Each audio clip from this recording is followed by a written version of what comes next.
Bharat Indo Pacific में freedom of navigation की बात करता है।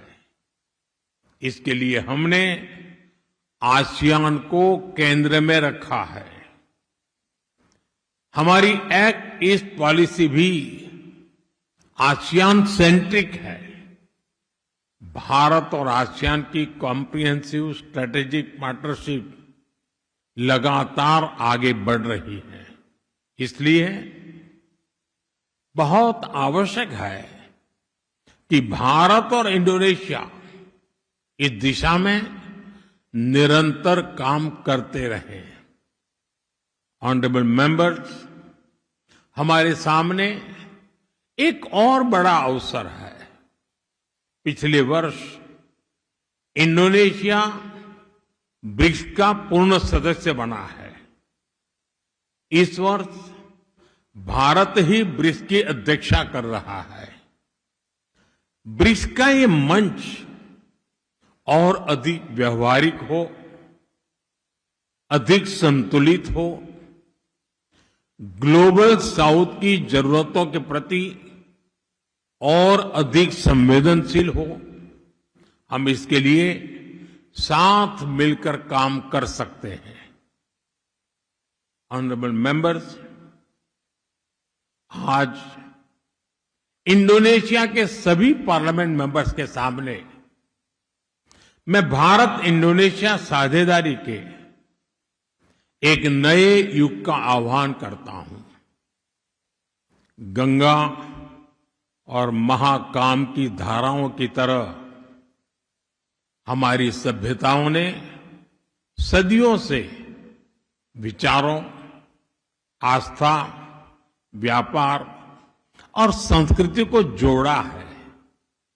आज उसी ऐतिहासिक प्रवाह को भविष्य की नई ऊर्जा देने के लिए मैं आप सभी के समक्ष गंगा महाकाम विजन प्रस्तुत करना चाहता हूं।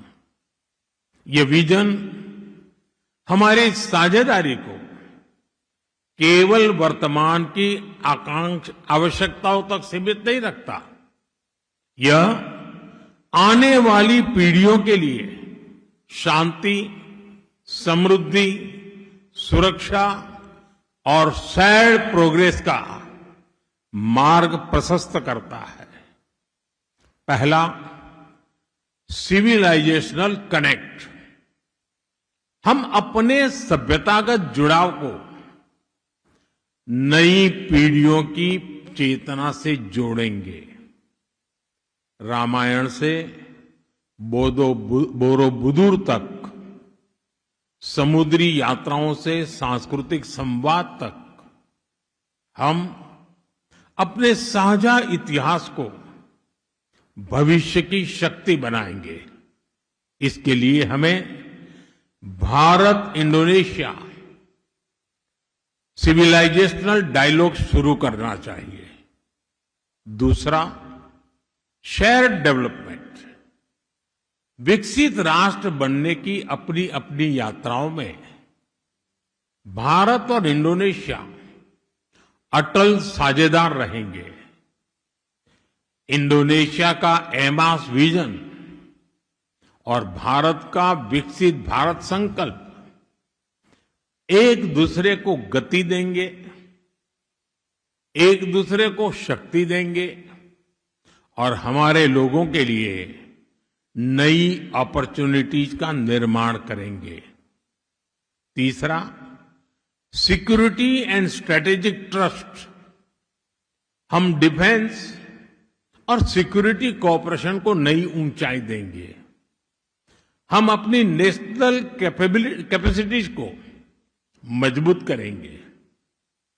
आतंकवाद, साइबर थ्रेट्स, समुद्री चुनौतियां और इमर्जिंग सिक्योरिटी रिस्क, इसका हमारा बिलीव असाइनमेंट में हम मिलकर सामना करेंगे। भारत और इंडोनेशिया का स्ट्रेटेजिक ट्रस्ट इंडो पैसिफिक में स्टेबिलिटी का मजबूत आधार बनेगा।